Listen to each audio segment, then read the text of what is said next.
the major determining factor in how your life works out. Philosophy. To form our philosophy, you got to think. You got to use your mind. You got to process ideas. And this whole process over a lifetime, starting way back here when we were children, schools that we've attended, our parents, our experiences, all this stuff that we've processed by the thinking process helps to develop our philosophy. And in my opinion, each person's personal philosophy is the major factor in how your life works out. Here's what I called it in that last presentation when I was here. It's called the set of the sail. Each person's personal philosophy is like the set of the sail.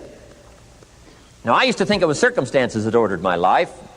If someone would have asked me at age 25, Mr. Rohn, how come you're not doing well? Pennies in your pocket, creditors calling, nothing in the bank, behind on your promises to your family, you live in America, 25 years old, got a beautiful family, every reason to do well, and things are not going that well for you.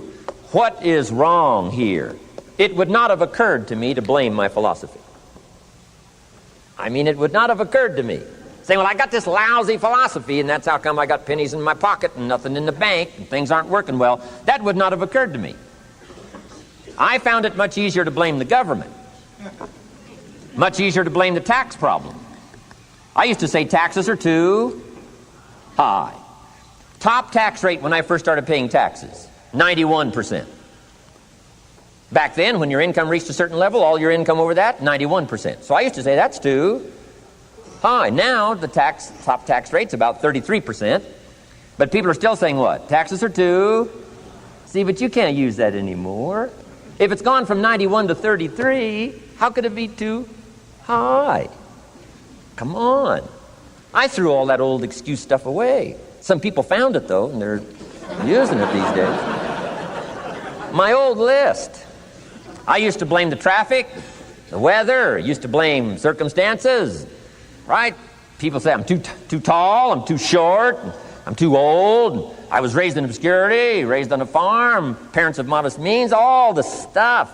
If you were to ask me, how come you find yourself here, Mr. Rohn, age 25, living in America, land of abundance and opportunity, pennies, zero in the bank, not doing well, creditors calling, it would not have occurred to me to blame my philosophy. I found it easier to blame the company policy. I used to say, if this is all they pay, how do they expect you to do well? So I figured that, my future was going to be tied to what everybody else was arranging, the economy and, right, interest rates. I used to say things cost too much. That was my whole explanation, not my philosophy, until my teacher taught me better that this is where the problem was, my own personal philosophy. Here's what's exciting about each person's personal philosophy. That's what makes us different than dogs and animals and birds and cats and spiders and alligators. That's what makes us different than all other life forms. The ability to think, the ability to use your mind, the ability to process ideas, and not just operate by instinct. In the winter, I'm telling you, the goose can only fly south. What if south doesn't look too good? Tough luck. It can only fly south. But see, human beings are not like a goose, can only fly south. I mean, you can turn around, go north, you can go east, you can go west, you can order the entire process of your own life.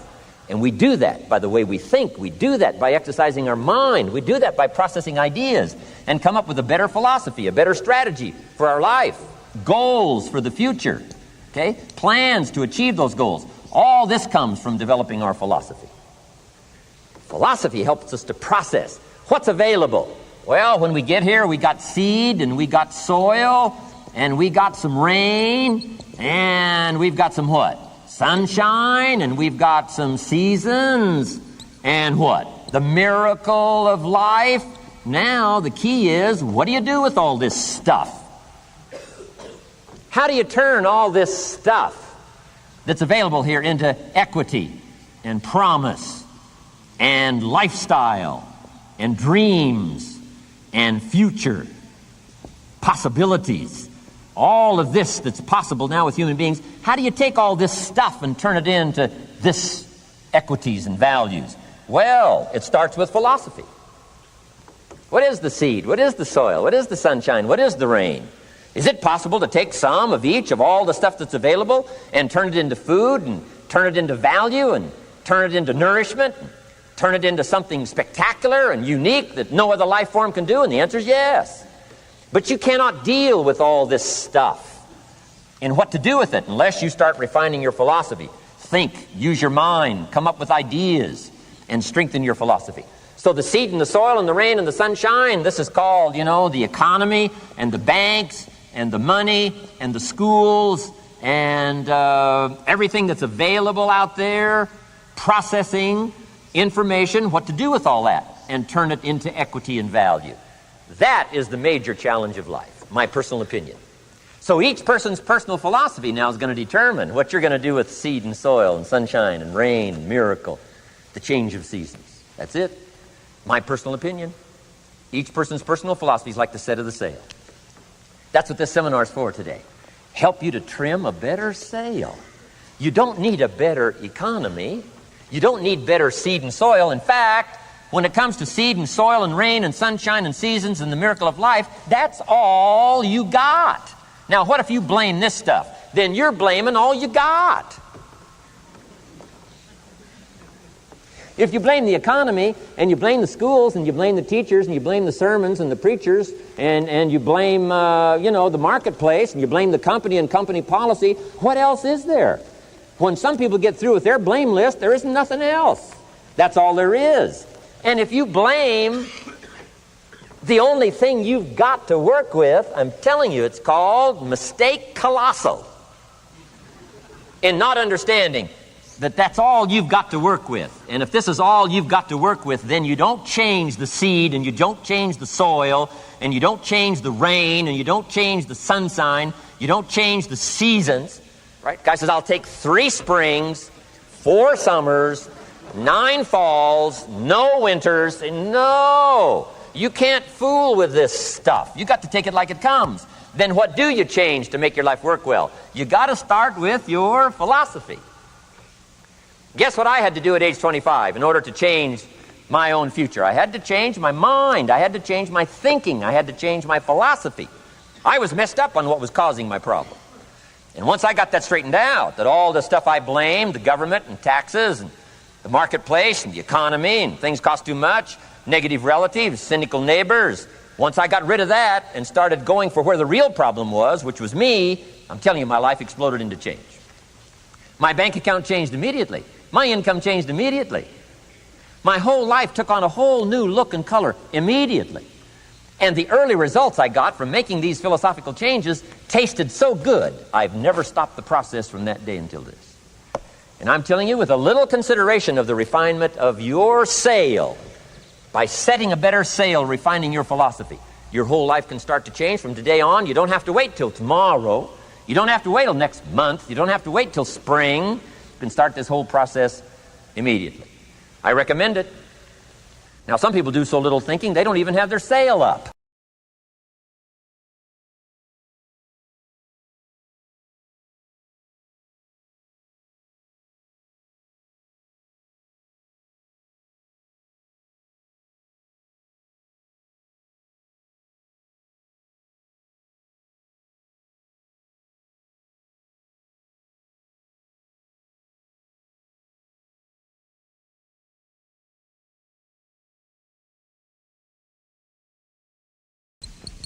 Every day.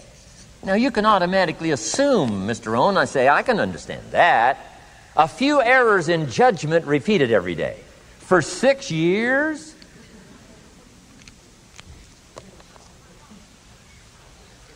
I'm with my father. I think I told this story the last time I was here. My father, 88 years old, he's never been ill, still hasn't retired. Not long ago, midnight, we're getting ready to go to bed. We've drilled a new well, got some extra water, got some more acres going. He's all excited. At midnight, we're getting ready to go to bed. My father's eating what he calls his midnight snack. A little bite to eat before you go to bed. Don't have to go to bed hungry. And I'm watching him eat this midnight snack. Guess what he had? An apple, a few graham crackers, and a glass of grapefruit juice. I said, no wonder my father's so healthy. My mom taught us all those good health practices. Taught me when I'm growing up, right? I'm an only child. I've never been ill. Passed the big 5-0 some time ago. My 2 daughters, 32, 33, never been ill. My grandkids, never been ill. I'm telling you, the legacy lingers on. As I watched my father have this midnight snack, suddenly occurred to me. I know that's part of it. An apple, what? A day. That's gotten to Dallas-Fort Worth, right? An apple. An apple a day keeps the doctor away. Good question for this intelligent audience. What if that's true? You say, well, Mr. Rohn, if that's true, that would be easy to do. Then what's the problem? It's easy not to do. It's easy not to adopt it as your own personal philosophy. Or the guy messed up the saying. Guy says a Hershey bar a day. Say, no. No. You've been watching too much television. It is not Hershey bar. You got to be smarter in philosophy than to fall for the Hershey bar a day when it's an apple a day. You got to be smarter than that. And if you make that kind of an error in judgment every day for 6 years, I'm telling you, it'll accumulate into disaster. Sometimes the first year you say, well, you know, I'm so healthy now, what difference is it going to make? You got to be smarter than that. Just because disaster doesn't fall on us at the end of the first day doesn't mean disaster isn't coming. You got to be so smart that you look down the road and say, will the errors in my present judgment of philosophy, what's that going to cost me in 1 year, 6 years, 1 month, 6 months? I'm telling you, the money cost and the health cost and the success cost is too gigantic if you'll look down the road a little ways and say, are there errors in my current judgment like an apple versus a Hershey bar? Is that just a good illustration of some of the rest of my errors in judgment? If it is, that's where I found myself at age 25. I started working when I was 19. I met my teacher who helped turn my life around when I was 25. That's 6 years. At the end of the first 6 years of my economic life, I've got pennies in my pocket. I've got nothing in the bank. The creditors are calling saying, hey, you told us the check was in the mail. I'm embarrassed. I'm behind on my promises. I live in America. I'm 25-year-old American male. I got a nice family, every reason to do well. And I'm messed up. Now, what's messed up? I used to think it was the community that was messed up, and the country was messed up, and the government was messed up. If those Democrats ever get in the White House, that'll really mess things up.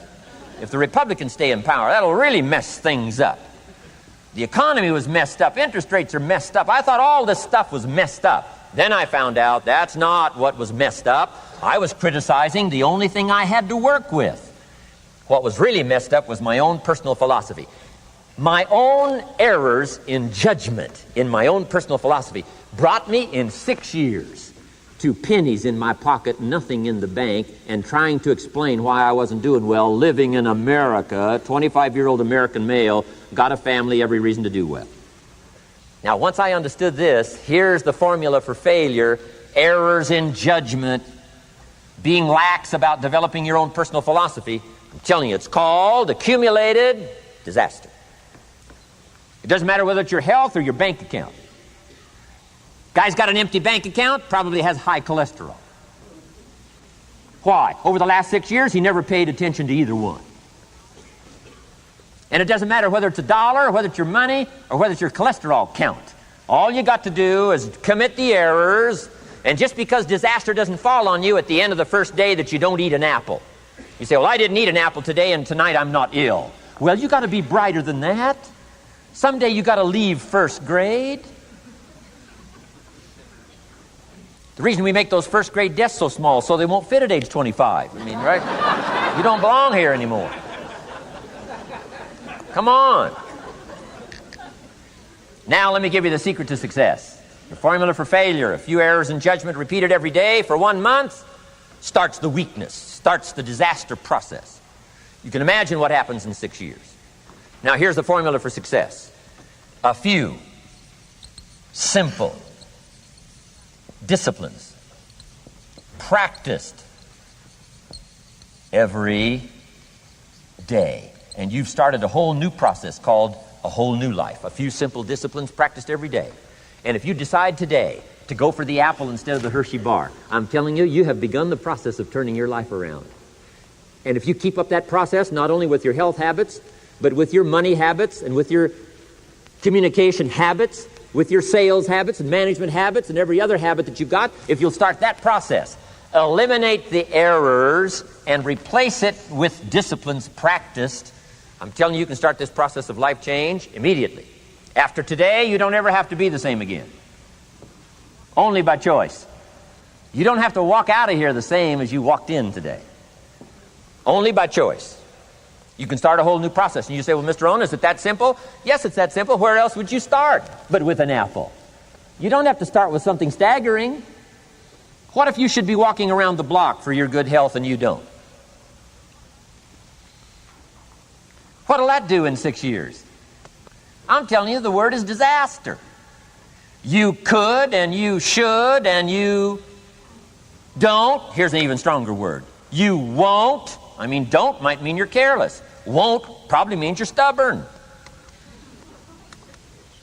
And either one's called disaster. Could, should, don't.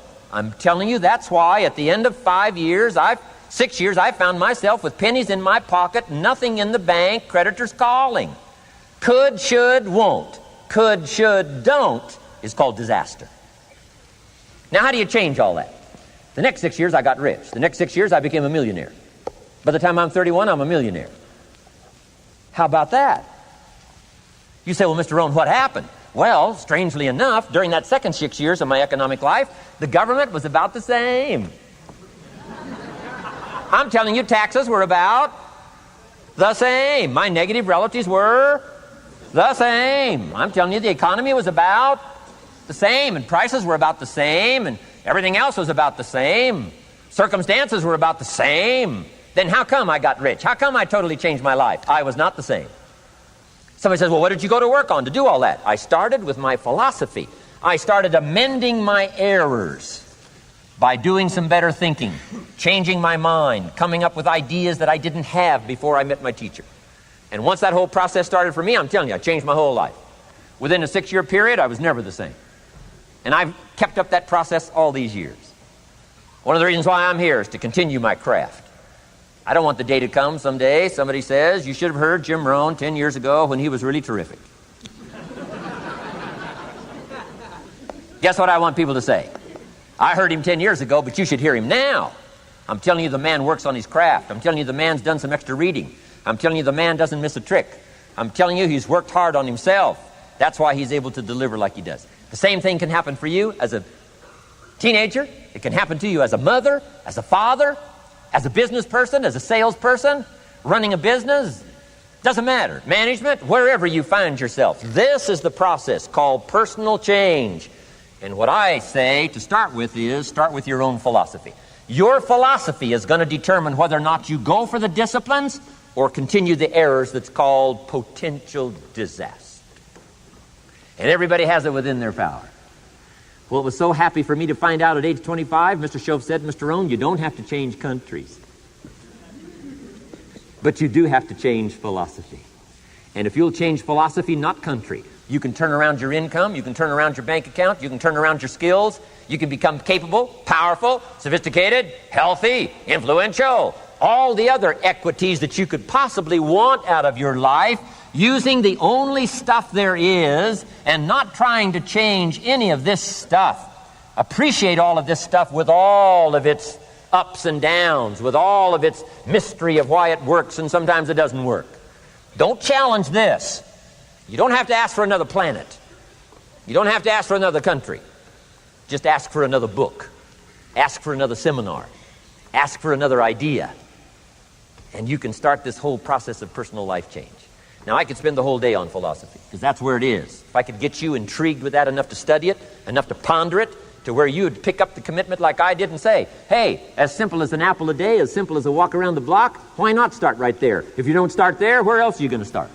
Might as well start where it's easy, and then go to the more complicated disciplines. Key. Philosophy.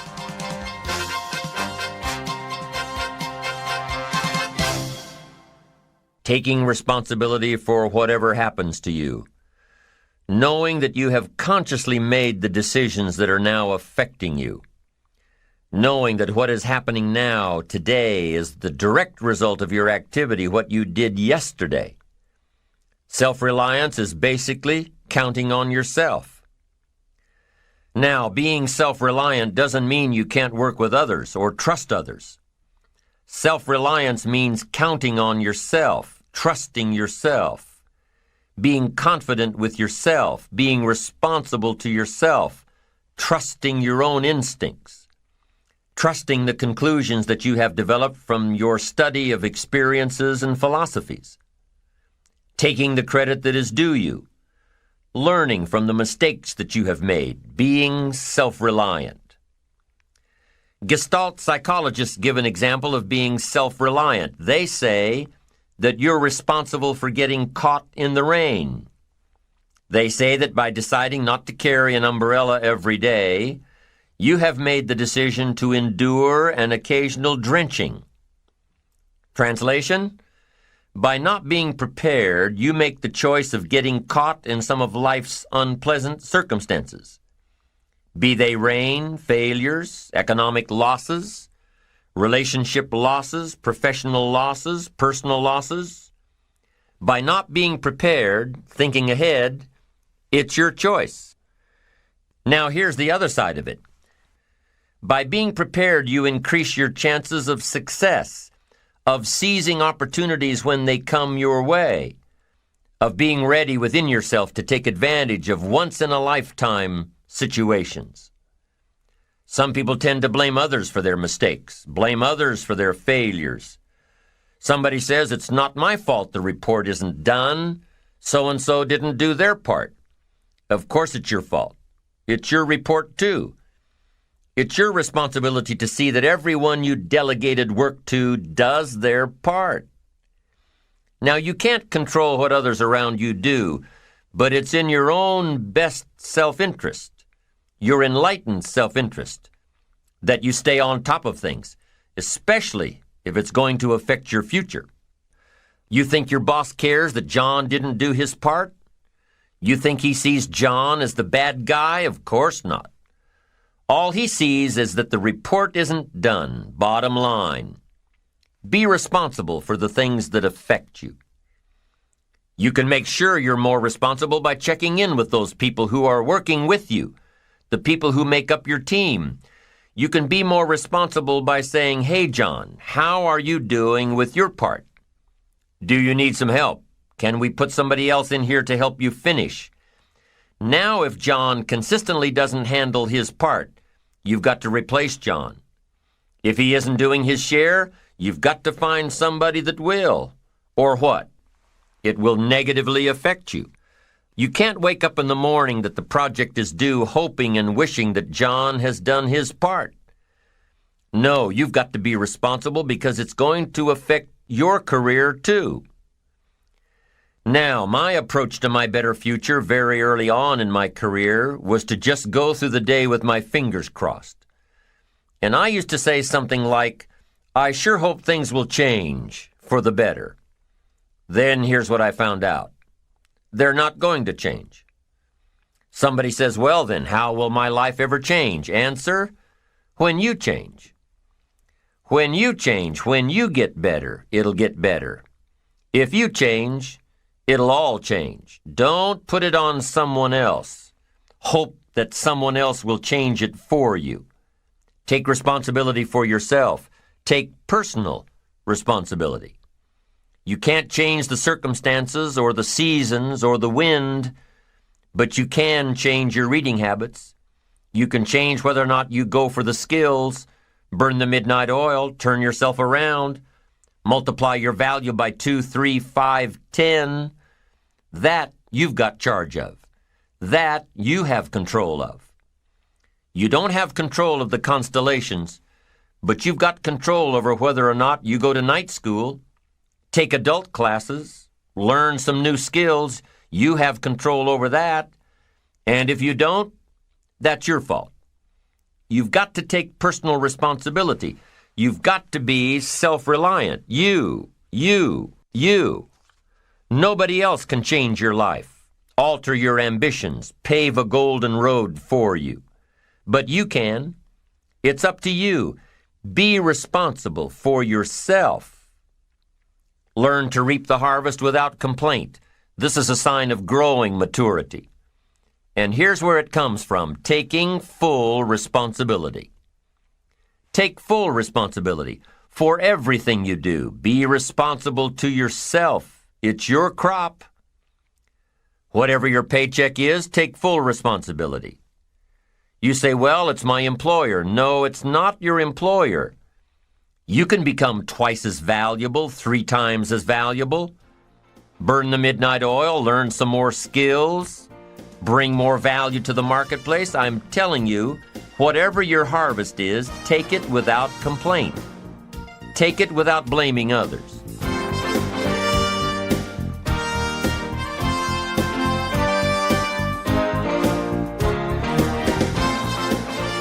Self-preparation leads to control over your life. Whenever you prepare correctly, taking all of the steps you're supposed to take, doing everything in your power to stay on track, whenever your preparations lead to success, achieving your goals, you reinforce the disciplines that got you there. Success leads to reinforcement of the proper disciplines. If what you're doing is working, keep doing it. If what you're doing isn't working, change it. When you are doing all that you can possibly do and are successful at reaching your expectations, keep doing it. Success is a reinforcement. Psychologists call this positive reinforcement. We all know about positive reinforcement. That's how we train our dogs. That's how we teach our kids. That's how the trainers at SeaWorld can get a killer whale to do tricks and follow commands and work side by side with humans. By positive reinforcement. When you bring a brand new puppy home and try to teach him not to mess in the house, what do? You reward him for going outside or scratching at the door. When you're trying to get your toddler out of the diaper stage, what do? You reward her with special presents, make her feel special for learning something new. When you're trying to get your older kids to crack the books and study, what do? You reward them when they get good grades. You teach them that the skills they are developing now will have great positive effects on their lives later. But you reward them now. This is positive reinforcement. Learning that there are rewards for doing something good, something worthwhile, something of value. The greater the value, the greater the reward. The better you do, the better your reward. The greater the value, the greater the reward. A bigger paycheck, a better house, financial freedom. It's all a reward system. Now, there are 2 major benefits of positive reinforcement. Number 1, positive reinforcement builds good habits. If what you are doing, the habits you've gotten into, are building your ambition and increasing your success, keep doing them. Your success is reaffirming that these habits are good. Your success tells you that you need to keep doing what you are doing. By reviewing these habits that bring on success, you reinforce them, give them sticking power. Now here's the other side. By reviewing your habits, you may find out that some of them are inhibiting your success. You may find out that what you're doing every day is bad for you. Or you may realize that you've gotten out of some very good habits. Somebody says, well, I've just gotten out of the habit of taking my daily walk around the block. Well, I guess you'll just have to get in the habit of being sick down the road. Somebody says, well, I used to read the books all the time. I've just gotten out of the habit. Then change it. Go back into your disciplines. If you've just gotten out of the habit, just get back into the habit. It's called discipline. If it doesn't work, don't do it any longer. You can keep your fingers crossed if you want to and hope that it'll all straighten out. You can wish for the wind not to blow quite as severely, to change in your favor, but we call that naive at best. If the habits that you've gotten into aren't serving you, change them. You can't keep doing this any longer. Don't wish for a better wind. The key is to wish for the wisdom to set a better sail. Utilize whatever wind that blows to take you where you want to go. That is the philosophy I picked up at age 25, and it revolutionized my whole life. And here's what I found. I found it was easy.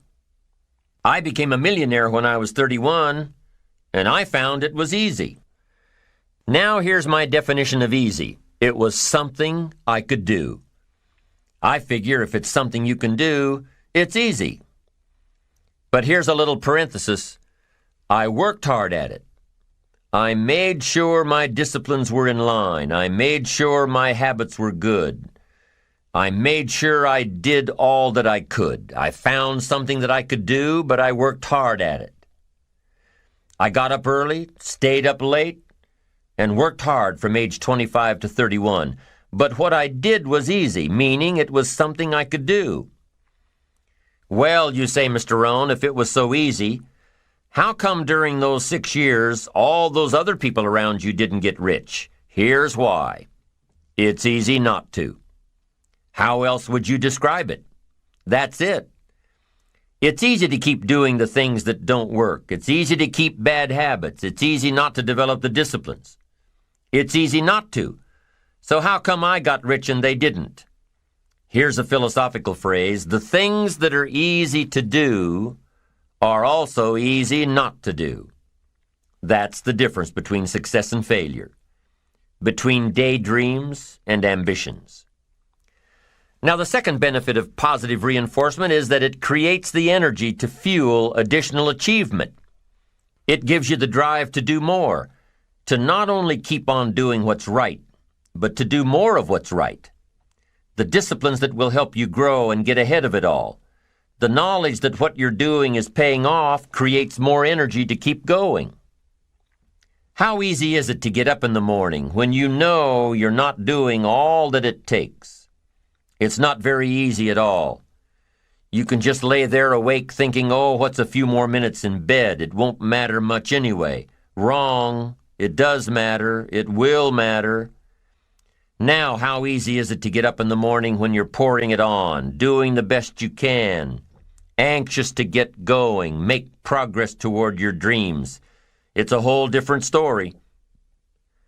When you're resting to renew your reserves, it's much different than resting to avoid your day.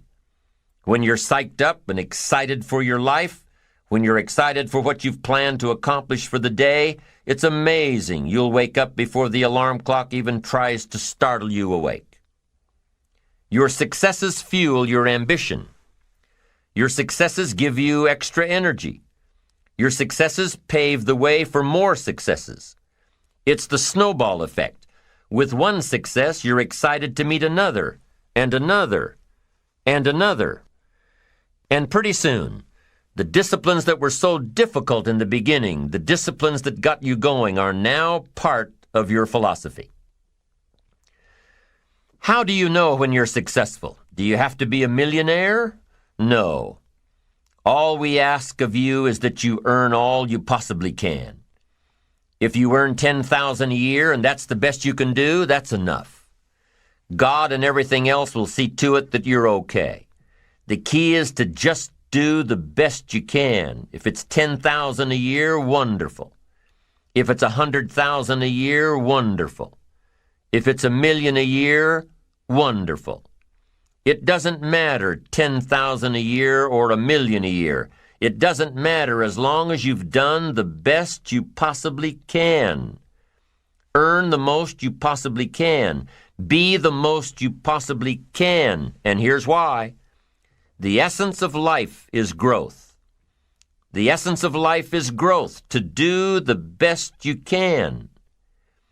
And here's what's interesting. Humans are the only life form that will do less than they possibly can. Humans are the only life form that will settle for less. Every other life form except human beings strive to its maximum capacity. How tall will a tree grow? Approximately. As tall as it possibly can. You never heard of a tree growing half as high as it could. No, trees don't grow half. Trees send their roots down as deep as possible, stretch their limbs up as high as possible, produce every leaf possible and every fruit possible. As a matter of fact, you never heard of a human physically growing half. We keep growing until we're done. Now that's a part of life we can't control. It's genetically coded. And that's probably why we keep growing till we're done. Because we can't control that part. It's the rest of our growing that we control. The growing of our minds, the expansion of our minds, that we can control. And that's what tends to get away from us. All life forms inherently strive to their max except human beings. Now, why wouldn't human beings strive to their maximum possibility? Here's why. Because we've been given the dignity of choice. It makes us different than alligators and trees and birds. The dignity of choice makes us different than all other life forms. And here's the choice. To become part of what we could be, enough to get by, or to become all that we can be. My best advice for you is to choose the all. Earn all you can, make all the friends you can, read as many books as you can, develop as many skills as you can, see as much as possible, do as much as possible, make as much fortune as possible, give as much of it away as possible. The max. There's no life like it. I'm telling you, once I got on track, I've never looked back. Pick up the challenge. Go for it. Take the best of the two easies. Take the root of it's easy to get ahead. It's easy to do all you can. It's easy to succeed. It's easy to have financial freedom. The more you do, the more you get.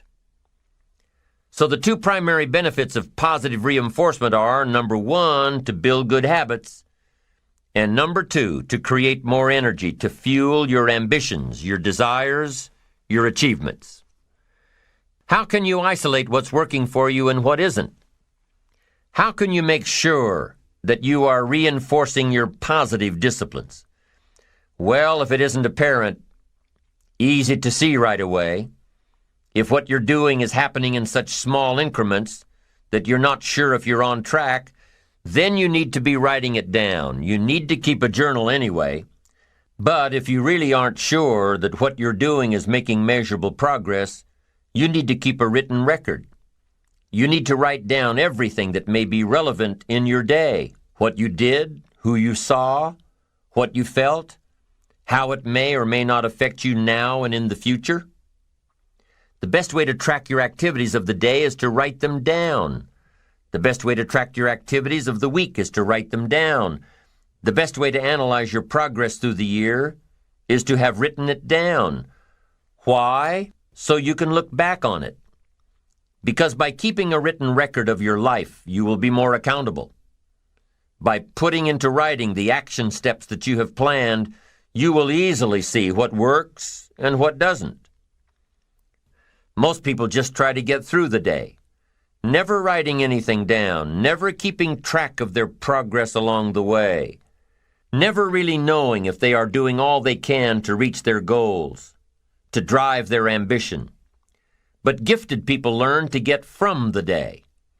They don't let a day end without picking up some valuable experience, some emotional content, some idea that may positively affect their future.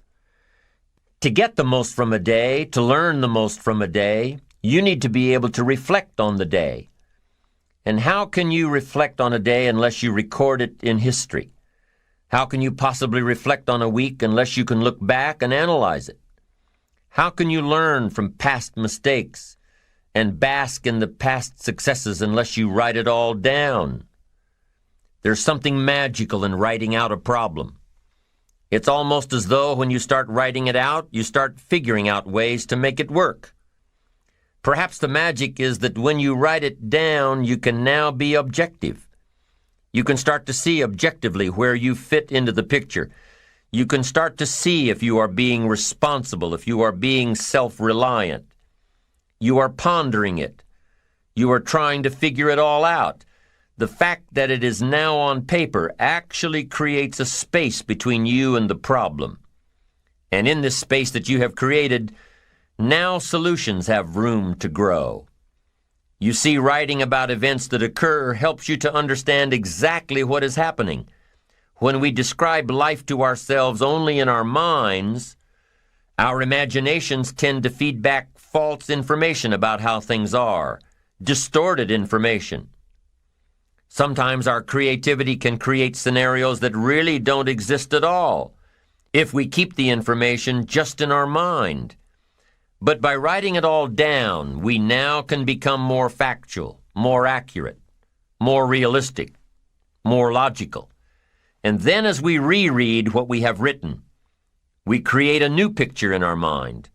And once we see things as they are rather than how we think they are, we can see our way to make them better. It's all part of being responsible.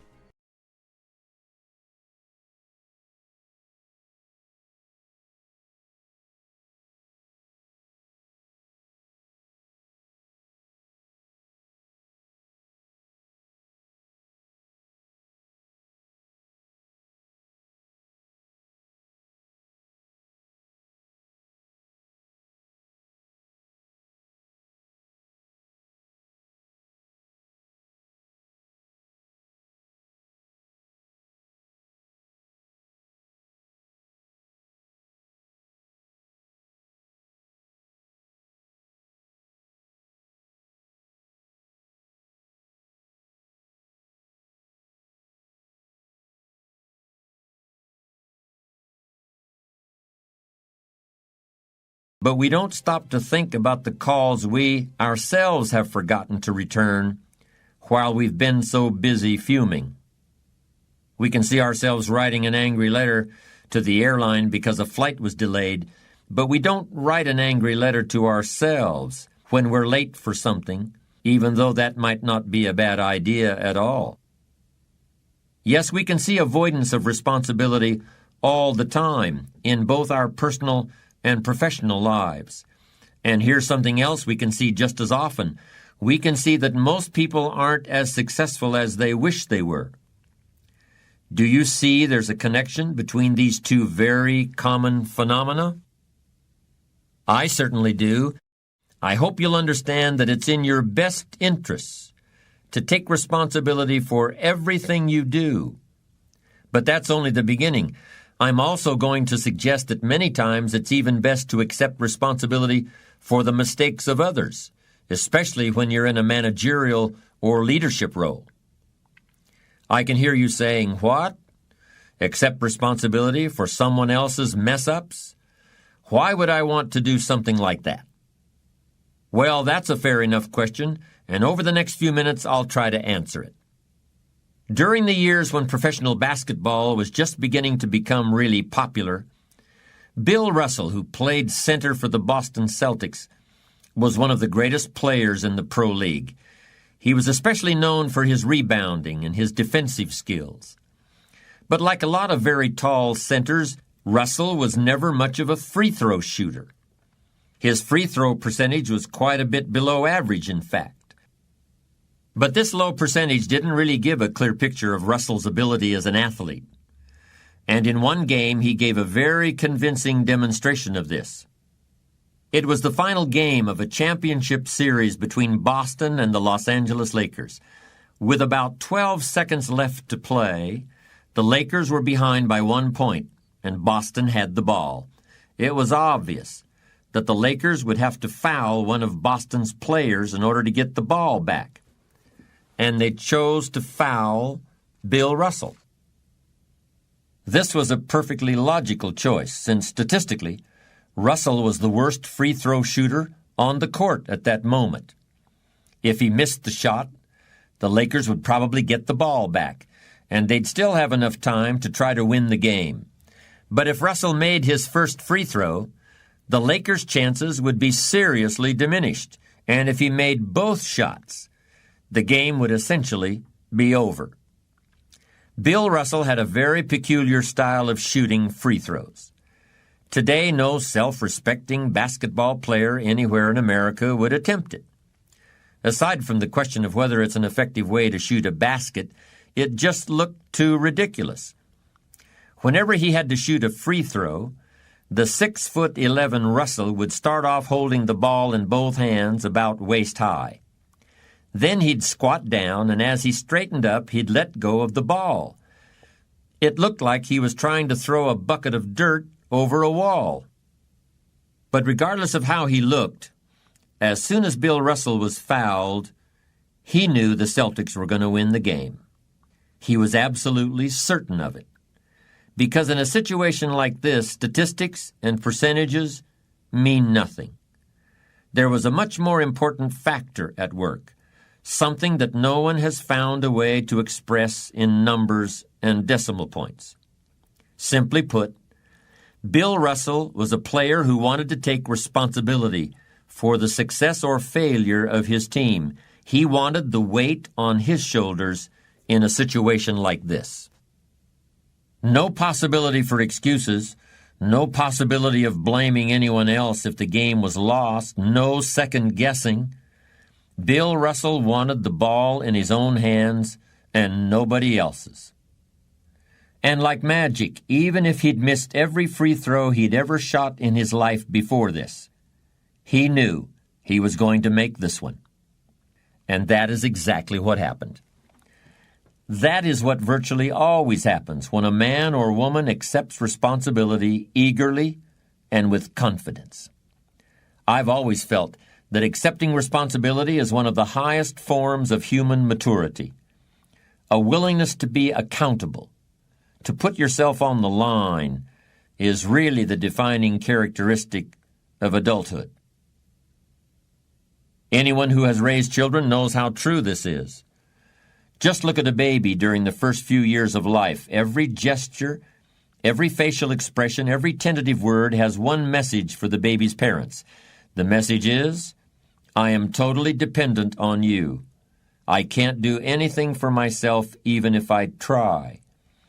I can't be held responsible for the consequences. After all, I'm just a baby.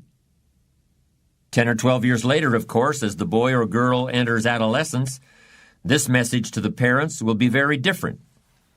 It will sound something like this. Why don't you just leave me alone? I want to be totally independent.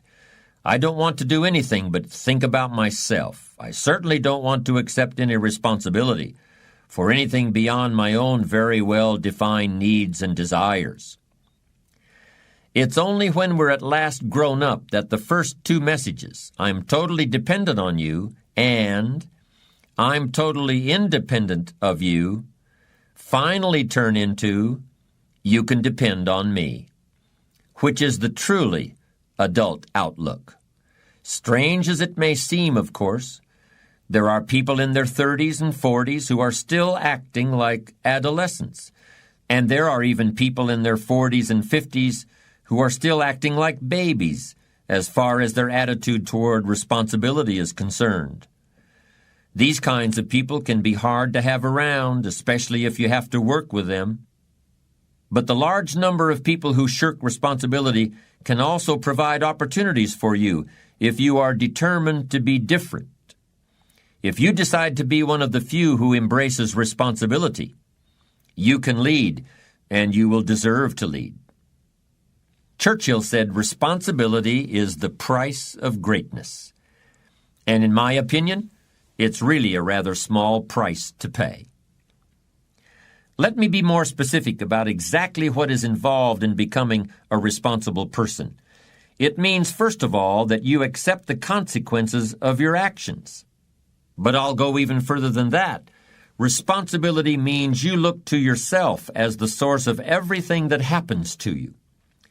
It means that you assume command, regardless of the hardships you may have undergone early in life, or the prejudice you may have encountered, or the dozens of people who may have failed to understand you.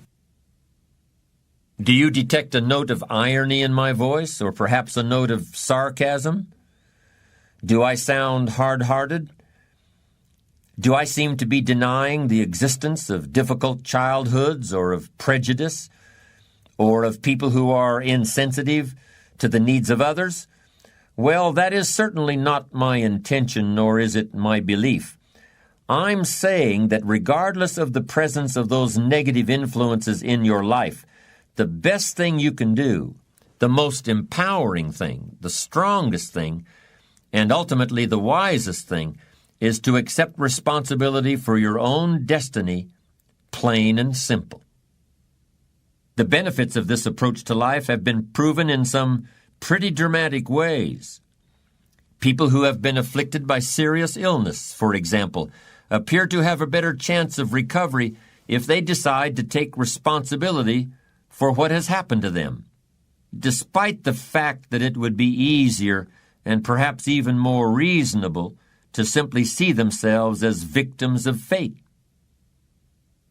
There's a man, let's call him John, who had been healthy and vigorous all his life, who had started and sold businesses in a number of different fields before finally deciding to enter law school in his late 40s. At that time, however, he began to suffer some severe health problems. All his life, his main focus had been on success and achievement, and he really hadn't paid much attention to what was happening to his body. For years, John subsisted largely on a diet of donuts and black coffee. And because he traveled a great deal, he also consumed large amounts of airplane food. Inexorably, he was gaining weight, 5 pounds 1 year, 10 pounds the next year, 15 pounds the year after that. Of course, John responded by opening a number of stores that featured clothing for overweight men. And he even used himself in his advertisements. In retrospect, this was probably a mistake. It gave him an incentive to gain even more weight. One year, John gained 20 pounds and actually bragged about that fact in his newspaper ads. Then he was diagnosed with severe diabetes. Although John's physicians assured him that the disease was brought about as much by heredity as by behavioral patterns, he was the kind of man who believed that he was the captain of his own ship, not a common sailor taking orders from someone higher up. He was a man of strong character. And now, in the face of this new challenge, John resolved to begin taking responsibility for his own well-being. As he explains it, all my adult life I've been preoccupied with supporting my family and getting ahead financially. It was a sense of responsibility that I felt, and to a large extent I have lived up to it. But I can see now that responsibility is beginning to express itself in a different way. Providing for my family is not just a matter of dollars and cents anymore. It's a matter of staying alive. It's my health, and it's the health of my family that's at stake as well. John continues, I'm not setting a good example for my kids. They've seen me gaining weight. They've seen me literally brag about it in my advertisements, and lately they've been gaining weight themselves. I think in some sense they believe this is what I want them to do, and maybe they're not completely wrong. In fact, I've been thinking of including my kids in some new advertisements, and depending upon how it goes over, I've had it in the back of my mind to open up some clothing stores for overweight youngsters. John's eyes begin to light up at the thought of expanding his business and cashing in on new opportunities. But then he caught himself. And as he continued to speak, he pounded his fist on the table. There I go again, he said. I've gotten myself locked into a certain kind of thinking, and now I've got to get myself out of it. It's as simple as that. It was clear that John had indeed gotten himself locked into some well-defined thought patterns, but the most important one was the way he saw himself as the cause of everything that happened, not only in his own life, but in the lives of others.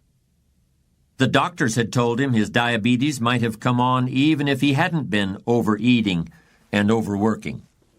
But John knew that was nonsense.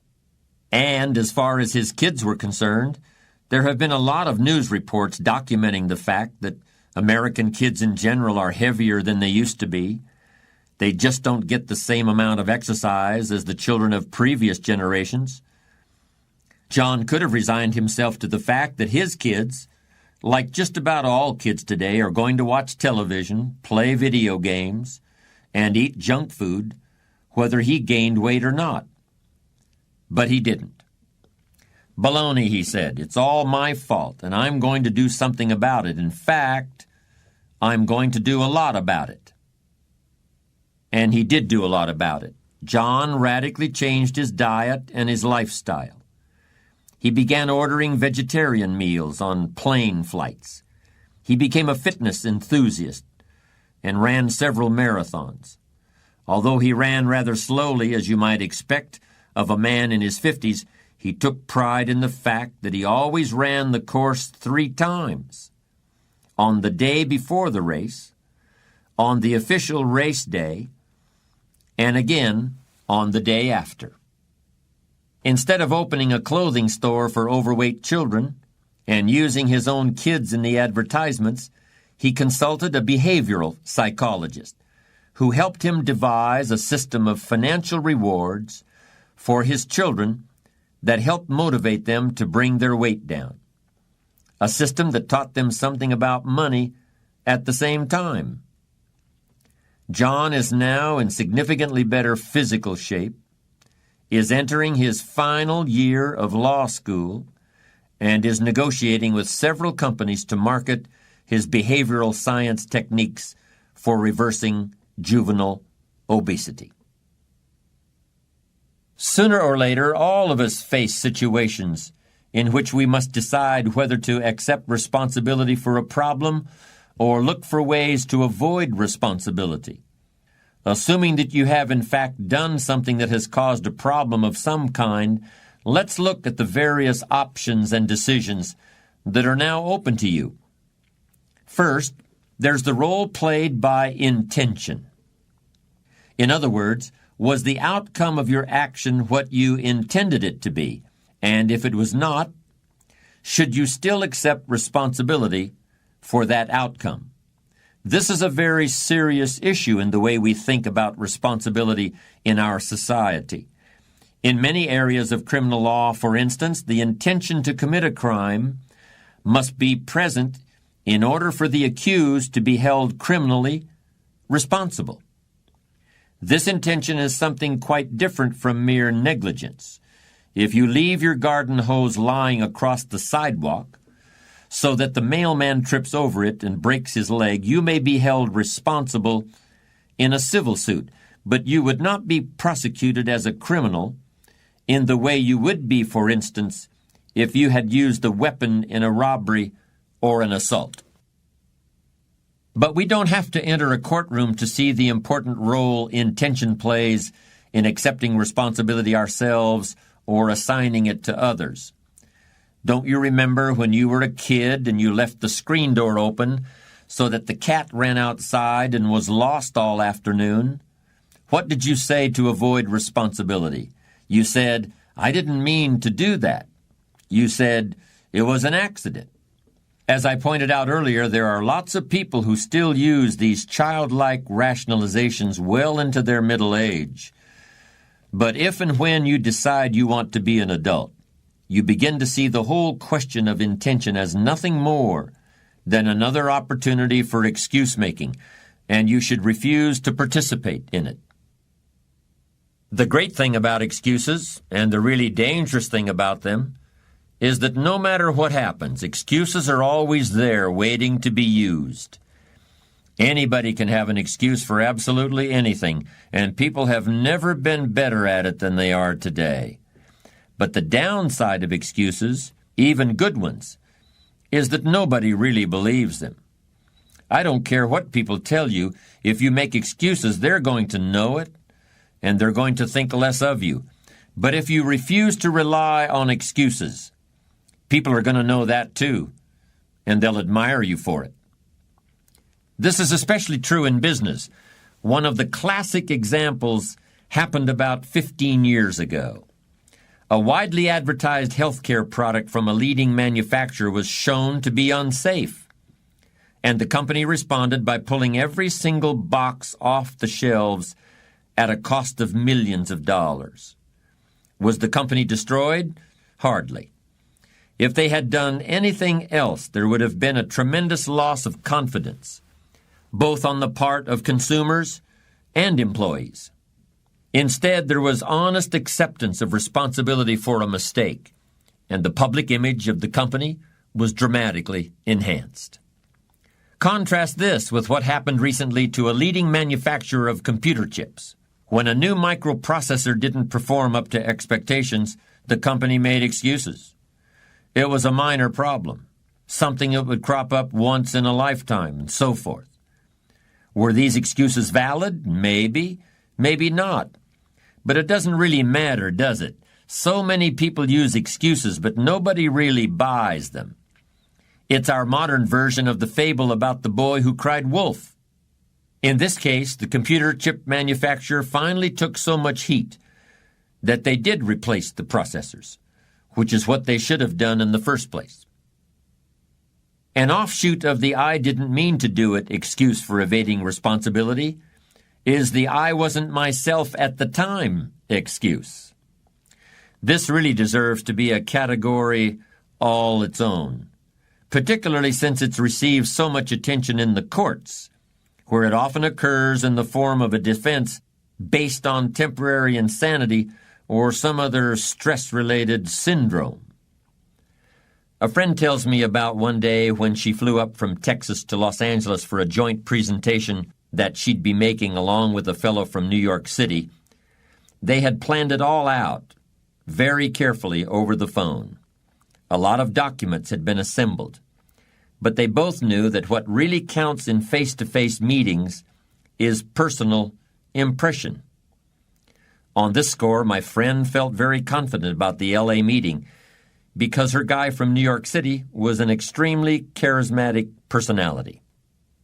A burly and bearded man, always ready with a joke. He never wore a business suit, and his trademark outfit was a plaid shirt worn with the sleeves rolled up, a loosely knotted knit tie, khaki slacks, and loafers. His favorite expression was, "Let's get the show on the road," and he always said it with such gusto that he sounded like a 19th century wagon master starting a wagon train up the Oregon Trail. Most of all, he could sell refrigerators to the Eskimos. And of course it was all because he was so good at selling himself. You can imagine my friend's extreme surprise and deep disappointment when this usually energetic ball of fire completely dropped the ball in their presentation. When they met in the client's outer office, my friend could hardly believe what she was seeing. The guy from New York was just sitting there, almost like a lump. He had no energy left whatsoever, like every bit of vitality had been drained out of him. When the meeting actually got underway, he seemed to grow even more lethargic, while my friend was left trying to pick up the slack. She was puzzled and could see also the incomprehension on the faces of the people she'd traveled all this way to meet. Here was this big guy in a plaid shirt, all but slumped over like the mouse at Alice in Wonderland's tea party. Was anybody going to invest money in that man's ideas? He seemed about as dynamic as a sack of potatoes. As you might expect, it wasn't long before they were safely outside the building, and my friend wasted no time in asking what in the world was wrong. In response, this usually energetic man in his lumberjack shirt said something about jet lag. It was all because of jet lag, he explained. He just wasn't himself. The flight from New York had been just too much. He'd feel better in a day or so, but for the time being he was just not the man he normally was. He just wasn't himself. Well, it was all she could do to keep from laughing in his face. Here was a guy who looked like a wagon master leading settlers across the continent, and he was put totally out of commission by a first-class flight from New York City. What could she say? Jet lag, is that the problem, she asked? Is that all? Well, not exactly, he replied. There is something else. Now she grew more concerned. Obviously, there was something deeply worrying this man. It could be anything. Maybe he'd been diagnosed with a serious illness, or perhaps someone in his family was ill. Maybe his house had burned down. Maybe he was in serious financial trouble. "It's okay," she said, trying to sound calm for her own benefit as well as for her colleague. "Do you want to talk about it?" He nodded. "It's sad." "Well, I'm sure it is, but I'm also sure you'll be able to handle it." For the first time all day, he smiled a weak little smile. "No," he said, "you don't understand. SAD is an acronym for Seasonal Affective Disorder." As my friend listened with amazement, he went on to explain that his jet lag had been worsened by the effects of seasonal affective disorder, a mood disorder brought on by the short, chilly days of winter. "You're out here in the West, where it doesn't really get all that cold," he concluded, sounding totally miserable. "You don't really know what it's like." Of course my friend knew what it's like. We all know what it's like. And what it's like is excuses, evasion of responsibility, acting like a child, refusing to grow up. You can call it jet lag or sad or whatever you want, but it doesn't really matter what you call it. My friend wanted to tell him what she really thought of his psychobabble, but she knew what the class move really was here, and she wanted to make the class move because she wanted to be a strong character. And remember, a strong character assumes responsibility. If you want to be a leader, you must choose to assume responsibility for whatever happens, whether you have to or not. It's like being at the helm of a ship. You are responsible for everything that takes place on your watch. "Don't worry about it," she said. "I should have been ready to carry the meeting by myself. Next time, I'll be better prepared." Then she caught a cab back to the airport. Let me elaborate a bit further on the relationship between responsibility and leadership. Bear Bryant once said something about this issue. Bryant, of course, was the coach of many great football teams at the University of Alabama. And until his record was broken recently, he had the highest number of victories of any coach in the history of the game. Bryant said that from his point of view, it was impossible for any of his players to make a mistake during a football game. Any and all mistakes were his, because as coach he was solely and completely responsible for preparing his athletes to play error-free football. By saying this, Bryant was truly accepting a leadership role, and he was embracing the special category of responsibility that comes with it. As a leader, you've got to own responsibility for preparing subordinates for the challenges they'll face. And if the result is not successful, you've got to accept responsibility for not having prepared them adequately. Maybe this seems like a harsh standard to live up to, but that's just the way it is. If you can't handle responsibility and leadership, at least admit it to yourself and don't let other people start depending on you. Choose the standard you want to live by and follow through on. In the ancient world, during the time of the Roman Empire, there was an interesting attitude toward this kind of choice-making. It was a brutal world in those days, to say the least. Anything could happen, from plagues to revolutions, to barbarian invasions. Even for the upper classes, it was a challenge just to survive. Yet certain people attempted to do more. There was a tradition whereby people attempted to create themselves and their characters exactly the way an artist would create a painting or a sculpture. And like a work of art, these people looked upon their lives and their characters as things of beauty that would live on after their deaths, in the memories of their friends and families. People who chose to live their lives this way were not monks or ascetics, or in any way removed from life in the everyday world. They were just very serious about building strong character. In fact, the Roman Emperor Marcus Aurelius was a famous example of this type of person, and his journal is a powerful example of everything that's involved in building character and leadership. Much of it was written in military camps while the emperor was leading the Roman armies against barbarian tribes in what is now Germany. The writings of this ancient emperor and of the other people from the same period reflect a conscious choice to live according to certain standards of responsibility and character. This kind of clear decision about how to build your inner self is something that we rarely see today. Most people want to be good. They want to be ethical and moral and successful in every way. They want to fulfill their potential, but they think it's something that will just happen itself. They don't see that there should be a conscious, ongoing acceptance of responsibility for what you do and who you really are. There's an old saying that goes, "I slept and dreamed that life was beauty. I woke and saw that life was duty." If you want to be really in control of your life, and if you want other people to be able to depend on you and look to you for leadership, you must wake up from the dream that somebody else will handle the pressure, that somebody else will shoot those 2 free throws. I slept and dreamed that life was beauty. I woke and saw that life was duty. Accepting responsibility doesn't mean that life can't be beautiful, but it does mean opening your eyes to the realities a successful person not only must accept. If you've been enjoying the content on our channel and want to stay updated with our latest videos, tips, and inspiration, make sure to hit that subscribe button.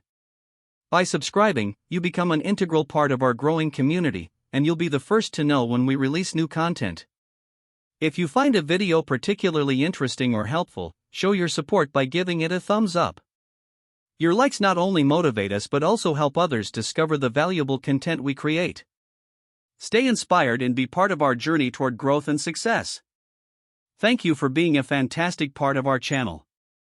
Together, let's explore, learn, and drive towards success.